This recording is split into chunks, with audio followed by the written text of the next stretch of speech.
Looks like we're live. Great. Well, everyone, this is kind of unexpected. And I've been just trying this piece of software for tomorrow's live event. Only 35 seats. And some of you have signed up. There's a few seats left. Just wanted to give you a preview a little bit about what we're going to talk about tomorrow in the course. This is basically what you will be seeing live, of course. This is a free preview of this live event. And we're going to talk about a lot of things tomorrow. We're going to talk about music theory a little bit. We're also going to talk about some improvisation tips and techniques, and just a lot of different things. I'm just waiting for confirmation to make sure that this thing is indeed live. I'm not quite sure yet if this is working.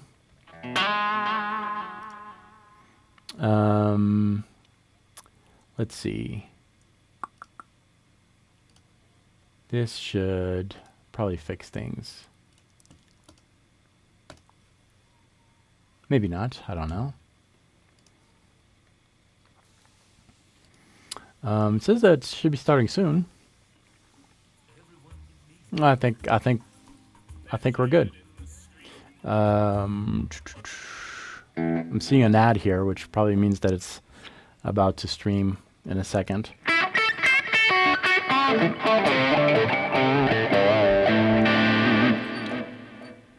We're live. All right. I'm seeing an ad here. Yep, we are live. Great. If you're here, thanks for tuning in. Let me just tell you what's going on here. I've been doing some tests for the live stream here for tomorrow's session. Tomorrow is all about writing backing tracks and finding the perfect solo on the backing tracks. We're gonna write some backing tracks live together. There are 35 seats. There's the link right there. You can sign up on the website. There's a few seats left. And if you're watching this is just a free little preview and just trying to test all the elements together. So what I'm going to be using for this stream is Logic Pro, but you can use any sequencer you want. And really, it's not really a course about the technique on using the software. This is more of a harmony course that we're going to do together. I'll be using Logic, but you can use this with anything you want, really. And within Logic, we're going to create some backing tracks tomorrow. So here I was kind of playing around this. I have a simple drum loop here. Doing super simple. And that's our time foundation, right? We're going to play within that time frame. And when you're writing music, what I like to do is to see this as a picture. You're painting a picture, and a house is the best way to write music, I think, using a house as an image. Because a house has a foundation, just like in music. If you don't have a foundation, well, the song would sound really very incoherent. So we need a foundation. We need a foundation in time, which is this loop here.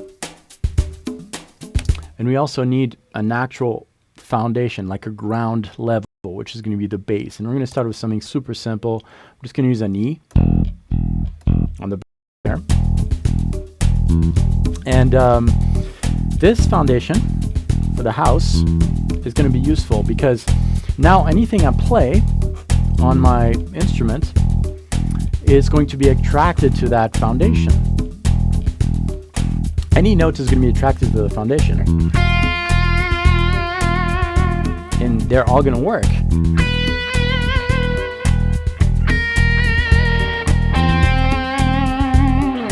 So if that was my backing track, just the space foundation, the timing, and the ground level, I can kind of paint over it and really decide anything as far as the shape of the house, which are those notes, and even the chords. I could play any chord on that. It's going to be attracted to the foundation, and they're going to work. So a piece of a chord, it works, right? Anything will work. G major, it would work. A minor. There's that E in the bass, which attracts all the notes I'm playing, but all of them are going to work. So far, so good. So the idea here is to build our house, and we're gonna set some walls to the house. Those walls are going to be determined by some chords. So I'm gonna record this on my guitar. I'm gonna remove the drive a little bit. We're just going to play around, and as I said, any chord is going to work because they're attracted to that constant bass. And we're going to try to avoid, full chords with open strings like that, because the bass, which is the foundation, is kind of low on the fretboard, and I don't want to clash with that. I want to create some separation between the chords I'm going to play and that bass foundation.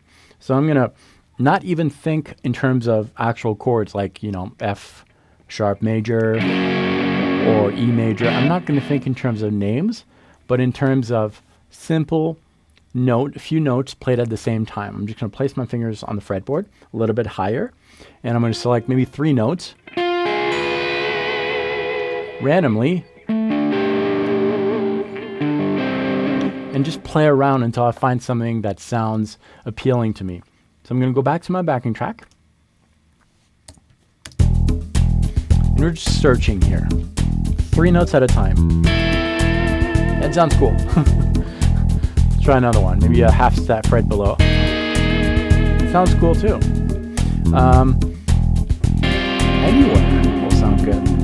And I'm just placing 3 notes on the fretboard. Kind of close.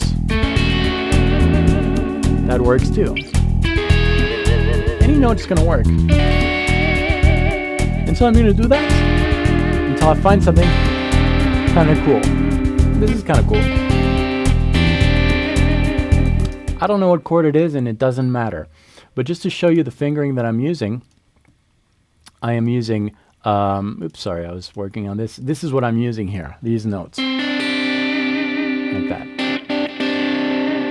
And I have that, these notes are attracted to that E, right? To the E in the bass. And here's my E right here. They're attracted to that note here. I'm gonna tell this software, which is Neck Diagram, by the way, and there's a review on my channel. You should check it out. It's really good. I'm gonna say that this is a root. So if this is a root, these notes are a flat 6, a flat 7, and a flat 3. So it kind of tells me the intervals, which is really useful for later. But for now, I don't need to know that that's a root. That's basically what's happening. So let's try to find another chord that that sounds kind of cool. So I'm going to go back to the Logic software, my sequencer, right here, and I'm going to play that again, and I'll just try to find another simple shape of 3 notes that sounds kind of interesting. Could be anywhere really. There we go. Let's use that one. That's kind of cool. So we have 2 chords. We have this one, and the other one was this. So let's do that. I'm going to show you what I was just playing here for that second chord. Let's go back to the diagram here. And the second chord, again, it's attracted to that same E.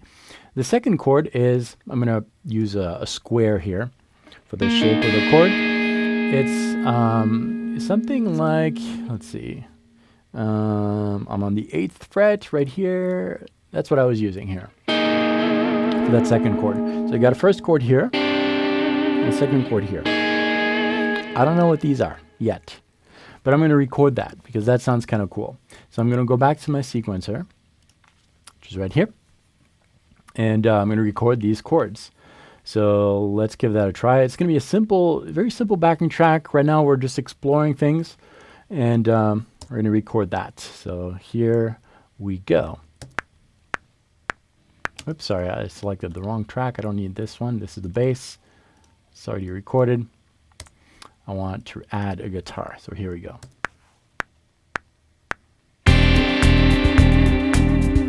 My second chord. Go back to my first chord. And my second chord.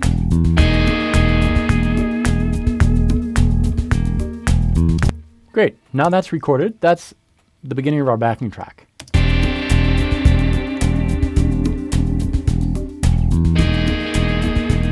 Sounds pretty good to me so far.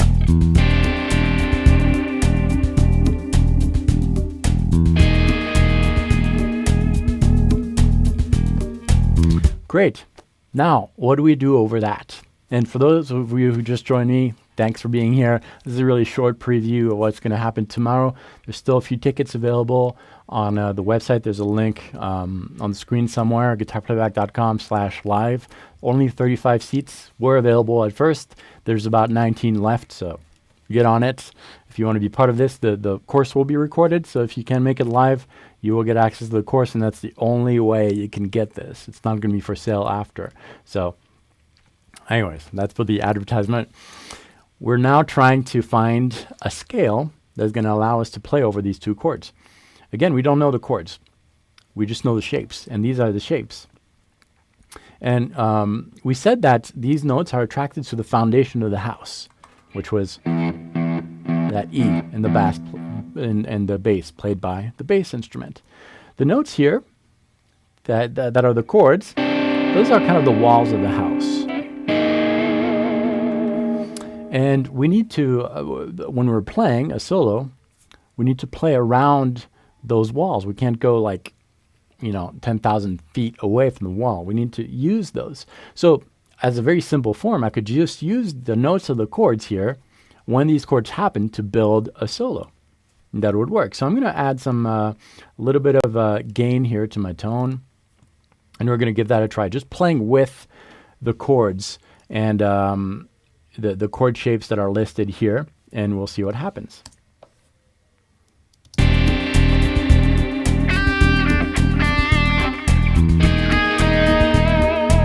It works.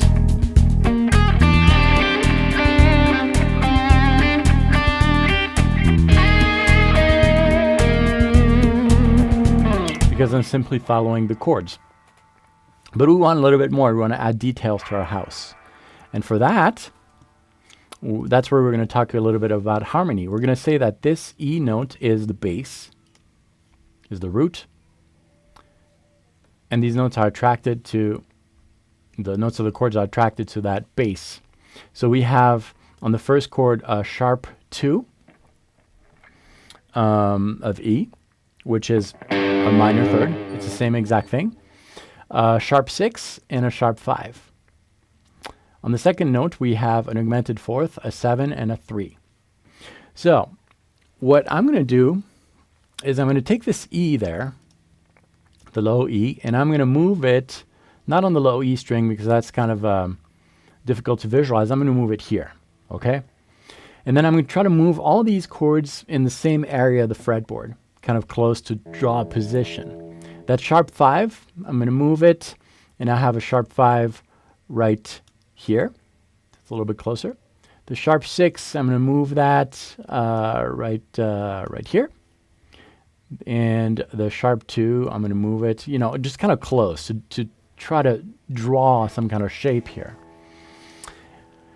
All right, so this is what we have. The sharp 2 is kind of awkward, right? If you know your theory, and we'll go a lot more into that tomorrow. But the sharp 2 can also be named a flat third, a minor third. So we have a minor third here and a major third here on that second chord, the square. So that's a modulation. When we have two intervals, same intervals with a different adjective, minor, major, that means we're modulating. So we'll keep note of that. All right, we're just going to consider the circle notes here. So we have a root, a minor third, so we're in a minor kind of key here. Then we have this note right here, which is a sharp 5. The sharp 5 can also be called something else. It can be called a minor 6. It makes it a little bit simpler. And we also have a sharp 6 here, which is interesting. So we have a flat 6 and a major 6th. So we're going to try to create a lead with these notes. I'm going to hide these for now. And so we have that.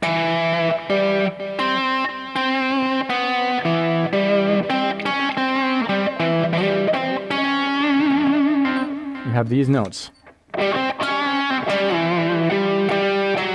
we're going to try to complete that with the missing ones. One more thing here. We have a flat 6 and a major 6. That's something to avoid. We don't want to have two of the same intervals in the same scale. So that flat 6, we're going to call it something else. We can call it diminished 7th. I'm sorry, the flat 6. We can leave it as is, or you can call it an augmented 5th. We'll do that. And then we're just going to complete things. We don't have a second. The second could be major or minor. It doesn't matter. We don't have a 4th. We'll just use a regular 4th. We've got a 5th, a 6th, and the 7th. We'll use that. That's the scale we'll use.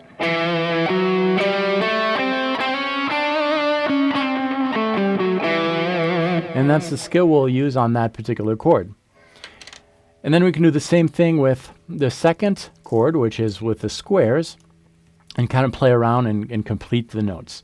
We'll go a lot more in depth tomorrow about that, but I just wanted to show you a little bit what we were going to do.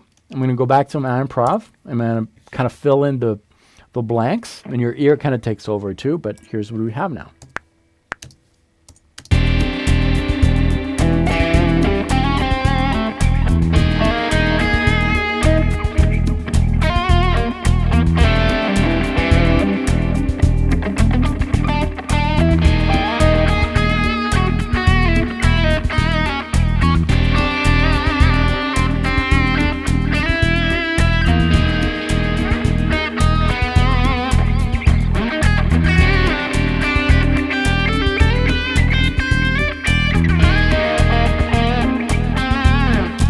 That kind of thing. This was maybe a little bit more complex than some of the different chord progressions that we will play with tomorrow in the live events. But basically tomorrow what we'll do is we're gonna build 10 backing tracks using a foundation, the foundation of the house. And on top of it, we're gonna add some walls to that foundation. And those walls, we're going to build them together. I'm going to take some suggestions, and we're going to try to build these houses together. And then on top of these 10 different houses or backing tracks, we're going to create some solos, add some details, and see what happens. So that's happening tomorrow. And that's basically what we're going to do.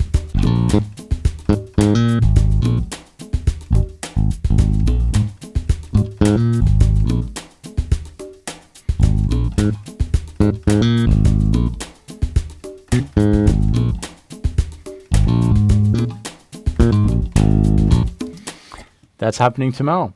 Guys, just wanted to give you a little preview. I also wanted to test this to make sure that everything was running smoothly.